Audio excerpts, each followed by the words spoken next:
de confianza que hasta hace pocas semanas ustedes excluían deber presentar. Así es. Lo que ha ocurrido con el señor Chávarri no es la razón por la cual se presenta la cuestión de confianza. Hay un conjunto de razones que tienen que ver con el tratamiento que ha dado la Comisión de Constitución a la reforma presentada. Desde no darle prioridad, desde archivar de manera express un tema tan importante como el de la inmunidad. Y luego, si recordamos que esta reforma política nace para contrarrestar lo que vimos del Consejo Nacional de la Magistratura, cuando vemos que alguien vinculado como el exfiscal de la Nación, Pedro Chávarri, es protegido por la Comisión Permanente del Congreso de una manera tan indignante, y todos los peruanos lo hemos visto, nosotros tenemos que decir, este Congreso va a respetar el espíritu de la reforma política que les hemos presentado y entregado nosotros en total confianza para que discutan. La respuesta de nosotros es, ya no creemos que ya no confiamos en ellos así. Tenemos que plantearlo en términos más fuertes. Por favor, díganos si confían en que este núcleo de la reforma va a pasar. Si no lo hacen, nos vamos nosotros. Algunas de las personas que consideran que esto es una excusa para cerrar el Congreso plantean los siguientes argumentos que le expongo. Primero, que se han apresurado porque en este momento la Comisión Permanente no es una representación fiel del Congreso de la República en la medida en que no están representadas las nuevas bancadas, con lo cual el fujimorismo tiene un peso absoluto y completamente desproporcionado. Por lo tanto, lo que decide la Comisión Permanente no necesariamente es un reflejo de lo que decidiría el Congreso, y que el tema Chávarri no había pasado a pleno, ¿no? Y que por qué no esperaron a ver qué pasaba en pleno y a ver qué opinaba todo el Congreso y no este grupo medio cúpula que está ahí manejando las cosas a su antojo. No, nosotros creemos que independientemente cualquier reforma que pueda haber al interior de las comisiones, cualquier nueva distribución, nosotros tenemos una reforma que defender. Es una reforma que hemos entregado en buena fe al Congreso. Ya son muchas las señales que nos hace pensar que los grupos mayoritarios, por la mayoría y sus alianzas, no están cuidando esta reforma que el Perú necesita. Y por lo tanto estamos recurriendo a un mecanismo totalmente constitucional, si bien es duro, pero la propia Constitución lo pone a opción del Ejecutivo. Ya, pero tomado sobre la base de un contexto que no es real. Esa es una de las imputaciones que le hacen. Y otro aspecto que también puede ser atendible, digamos, es que si es que no se diera en la cuestión de confianza, que es poco probable, o que se diera y que no se respeta los plazos o no se respeta la naturaleza de las reformas, que eso sí es un riesgo mayor, y se cerrara el Congreso y su interés mayor es llevar adelante una reforma, se cierra el Congreso y no les da el tiempo para las reformas que están planteando. Entonces, ¿cómo plantean una condición para impulsar una reforma que si se cae esa condición, también se cae la reforma?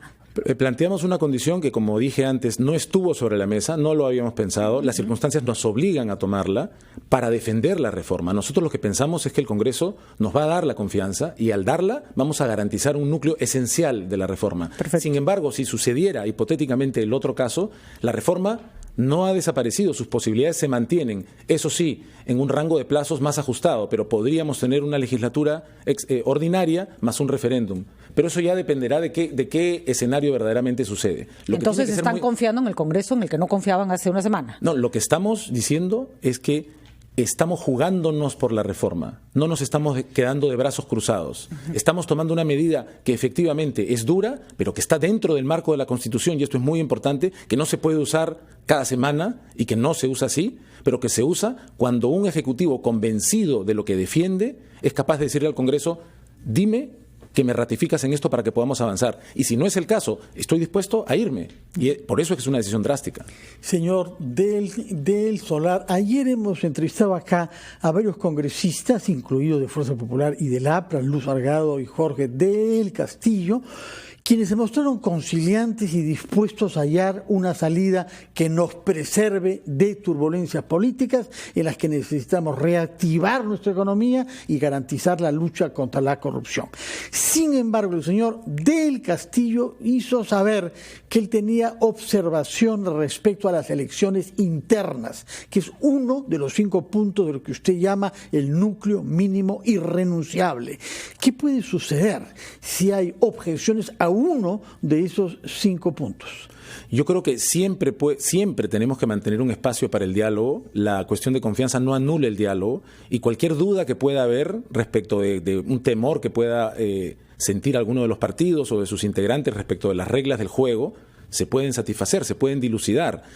Creo que el congresista del Castillo manifestó que le preocupaba que en estas elecciones internas, que son abiertas a los ciudadanos, pudiera haber un grupo de ciudadanos que quisiera votar para boicotear. Sin ser miembros del partido. Porque las votaciones, la idea es que seamos los ciudadanos sin ser miembros del partido los que podamos elegir. Sin embargo, la reforma es muy clara. El 80% de los candidatos a cualquier puesto en cada partido tienen que ser militantes. Es decir, la única posibilidad es que elijas entre militantes. Si el militante Fernando y la militante Patricia son parte del partido, es posible que un conjunto de ciudadanos digamos, nos gusta más Patricia que Fernando y votemos, pero son militantes que el propio partido ha incluido y tiene como tales. Creo que hay que ver las cosas no desde el lado del miedo y del pavor, sino desde el lado del objetivo que busca la reforma. ¿Qué busca la reforma? Que un partido que quiera de verdad competir en elecciones tenga dos condiciones. Número uno, que tenga conexión con los ciudadanos, que puedan elegir los ciudadanos. Y número dos, que sea capaz de al menos convocar 270.000, 280.000 votantes de manera que pase a las elecciones. Con esto eliminamos del juego un montón de partidos, múltiples partidos, que no tendrían que estar en la competencia distrayendo a la ciudadanía. Uh-huh. Y se legitima el derecho a postular y a ser elegido en elecciones generales, que es finalmente lo que se busca. Algunos aspectos que también se han señalado como problemáticos es que si bien la reforma política busca cambiar el mapa, la ruta sobre la que se mueve nuestro país, construir mejores carreteras en un sentido metafórico, tener caminos más claros por donde transcurrir, las 5 reformas que se han planteado en ese aspecto no son fundamentales. Es decir, son importantes, pero que si no se hacen, no pasa nada. No pasa nada grave, digamos. ¿Son atendibles esas críticas?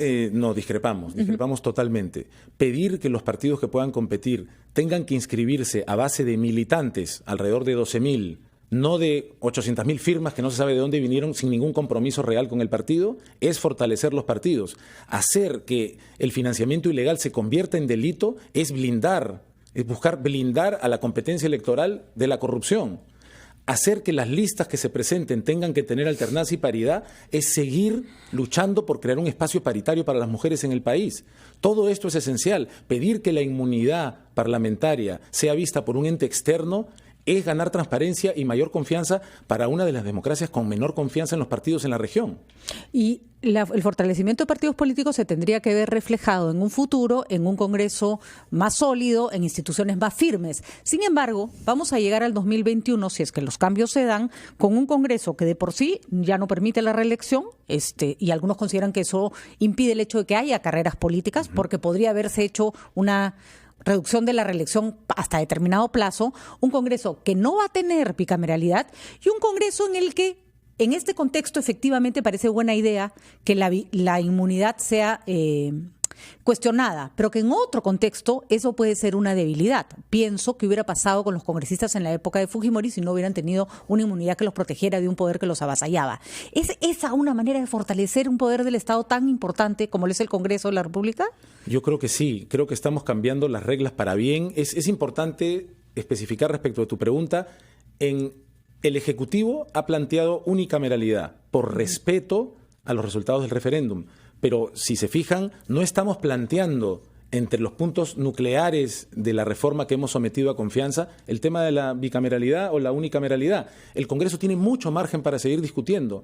Hay margen también para que una cantidad de medidas tengan un grado de flexibilidad y ahí el espacio del diálogo sobre el que Fernando preguntaba. La esencia tiene que ser respetada. Pero queremos que estos cambios fundamentales que confiamos que verdaderamente protegerán, fortalecerán la democracia, sí se ratifiquen.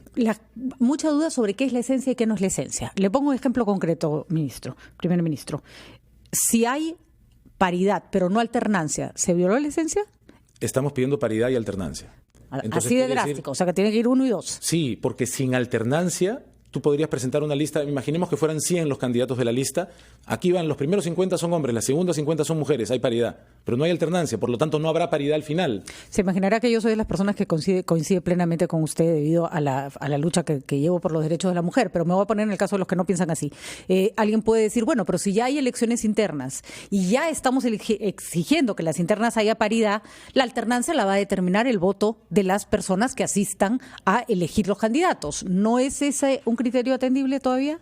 Hay razones y fundamentos para pensar que lo que supuestamente son reglas justas realmente no favorecen la paridad, y lo vemos cada día. Se supone que vivimos en un país con reglas justas y las mujeres sufren injusticias permanentemente, razón por la cual, si uno quiere paridad, tiene que exigir alternancia. Primer ministro, tenemos que hacer una pausa, titulares de la media hora, y quiero después que nos explique